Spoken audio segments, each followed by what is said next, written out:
기도하겠습니다. 주님 은혜 감사합니다. 언제나 우리와 함께 하시는 주님을 찬양합니다.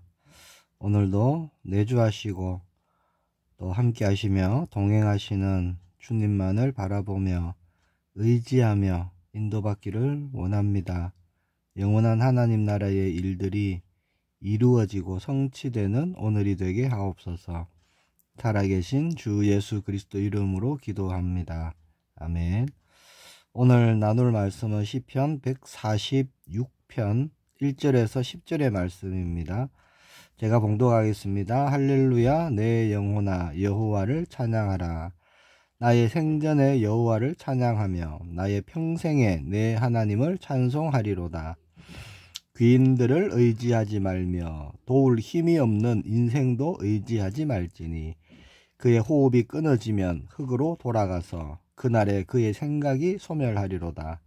야곱의 하나님을 자기의 도움으로 삼으며 여호와 자기 하나님에게 자기의 소망을 두는 자는 복이 있도다.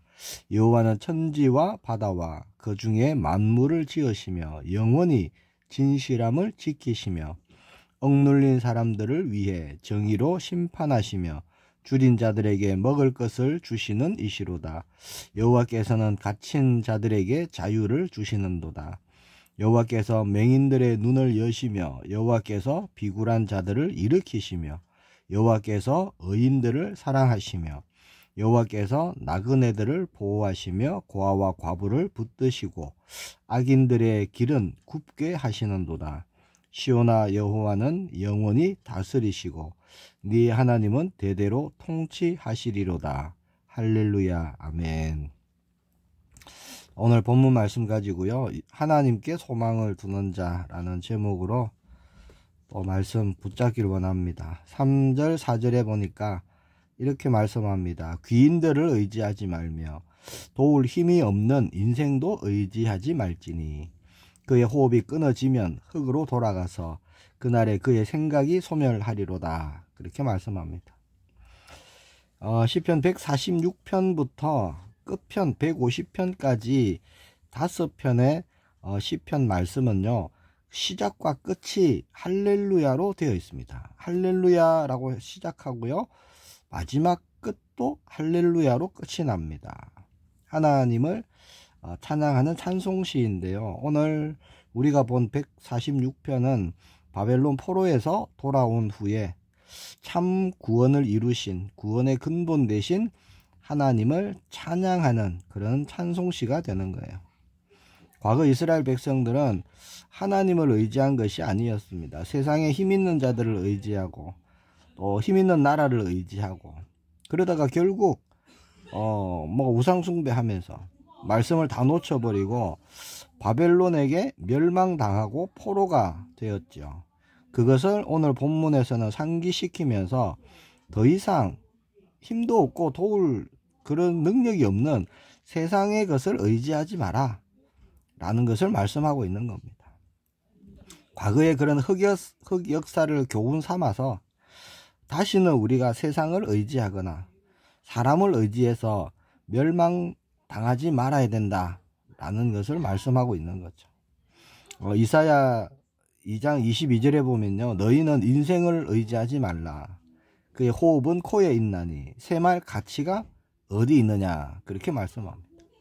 자, 여기서 인생은 뭐죠? 사람을 얘기하는 겁니다. 사람을 의지하고 또 강한 자를 의지하고 그렇게 하지 말라는 겁니다. 그 호흡도 하나님이, 그 사람의 호흡도 하나님이 다 붙들고 계시죠. 아무런 도움을 줄 수 없는 그런 힘없는 사람들이나 또는 물질이나 그런 것을 의지하고 있다면요, 이게 참 어리석은 사람이 되는 겁니다. 때로는 육의 눈으로 보면요, 사람 그리고 어떤 나라 이런 게 힘이 있어 보이고 능력이 있어 보이는데 결국은 해결되지 않는 거예요. 왜 그럴까요? 보이는 것은 나타난 것으로 말미암아 된 것이 아니기 때문입니다. 그래서 우리가 보이는 이 모든 물질 세계는요, 물질로 해결이 되는 것이 아니에요. 영적인 데서 시작된 것이기 때문에 영적인 것을 육신적으로 해결하려니 안 되는 겁니다. 그런 일을 우리 주변에는 사실 흔히 볼 수 있는 일들이거든요. 영적인 눈을 뜨지 못하고 그것을 보지 못하니까 어리석은 자가 되었어요. 자꾸 세상을 의지하고 사람을 의지하고 세상을 따라가고 그런 것으로 문제 해결해 보려고 그렇게 아둥바둥 하는 사람들이 많지요. 우리는 참 도움을 주실 수 있는 분, 우리 아버지가 되시는 분 하나님만 의지하기를 축복합니다. 그래서 5절에 말씀하죠. 야곱의 하나님을 자기의 도움으로 삼으며 여호와 자기 하나님에게 자기의 소망을 두는 자는 복이 있도다. 자, 복 있는 사람을 말씀하는데요. 누가 복이 있느냐? 하나님을 나의 도움으로 삼는 자. 자, 하나님께 나의 소망을 두는 자. 그 자가 복되다는 겁니다. 자, 이스라엘 백성들이 바벨론의 포로가 되었을 때 이스라엘 백성들을 도와주거나 뭐 하는 그런 뭐 국가나 민족이 있었느냐? 하나도 없었습니다. 왜 그랬을까요? 사실 하나님의 섭리거든요. 포로가 되게 하신 분도 사실 하나님이시죠. 우상숭배하니까 하나님 말씀을 놓쳐버리고 마음대로 살아가니까 세상을 의지하고 살아가고 사람을 의지하고 살아가고 육신으로 살아가니까 그냥 내버려 두면 멸망하니까 하나님이 눈을 열어주시려고 깨닫게 해주시려고 다시 말씀 붙잡도록 해주시려고 다시 하나님 바라보고 하게 돌아오게 하시려고 하나님은 포로가 되게 하신 거죠. 자, 결국 이스라엘 백성들을 누가 건져주셨죠? 하나님이 건져주십니다. 어떻게 하셨느냐? 이 바사왕 고레스를 들어서 바벨론을요 멸망시켜버린 거예요. 그래서 바벨론의 포로가 되어 있던 이스라엘 백성들을 그냥 본향으로 돌아가게 하신 겁니다. 자, 하나님을 자기의 도움으로 삼는 자가 복되다. 그렇게 말씀합니다. 시편 33편 12절에도 말씀합니다. 여호와를 자기 하나님으로 삼는 나라 곧 하나님의 기업으로 선택된 백성은 복이 있도다. 그렇게 말씀하고 있습니다. 다른 것으로 해결될 것이다. 그런 뭐 소망과 기대를 버리시기를 바랍니다. 잠시 해결되는 듯 보일 수 있으나 결국은요 더 큰 힘이 필요하고 더 큰 노력이 필요하고 더 능력 있는 사람이 필요하고 그렇게 계속 가다가 결국 망하는 겁니다. 처음에 답답해서 무속인을 찾아가겠죠. 길을 모르니까 무속인 찾아가서 뭐 어떻게 될 겁니까? 이렇게 물어볼 거 아닙니까? 그러면요 처음에는 복제 조그만 거 받고요 이렇게 해라 알려줍니다. 귀신이 가르쳐 주는 거죠. 그렇게 해보면 응답이 돼요. 그거 일시적으로 문제가 해결됩니다. 자, 여기서 시작되는 거예요. 다음에 더 큰 문제가 딱 일어납니다. 그럼 어떻게 하죠? 맛을 봤잖아요. 무속인의 귀신의 역사를 맛을 봤거든요. 그럼 또 찾아가는 겁니다. 또 찾아가서 또 이번에는 어떻게 될까요?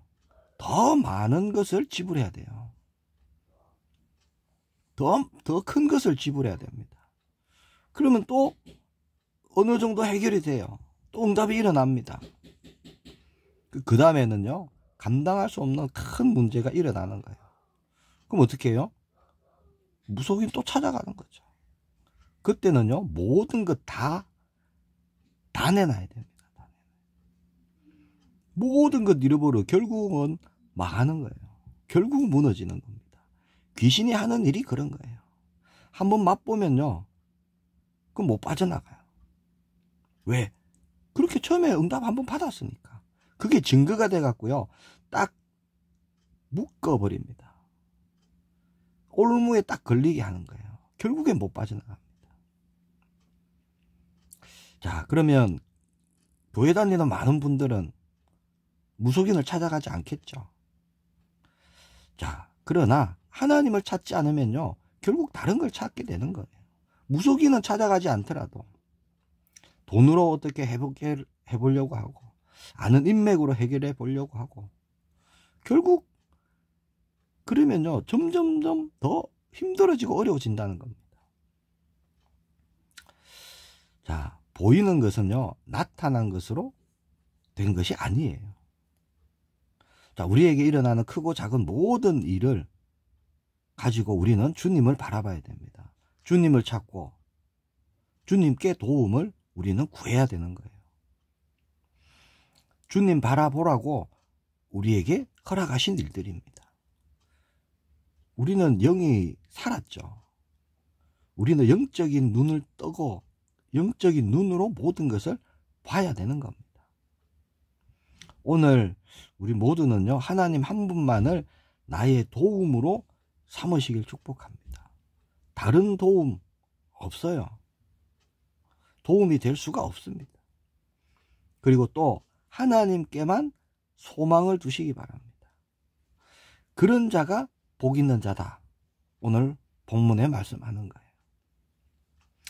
기도하겠습니다. 주님 은혜 감사합니다. 우리의 도움 되시는 주님을 찬양합니다. 언제나 늘 우리가 주님만을 바라보기를 소망합니다.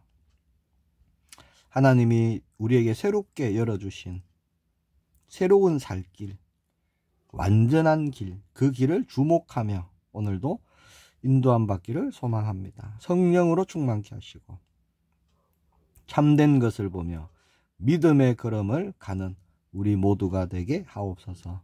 살아계신 주 예수 그리스도 이름으로 기도합니다. 아멘.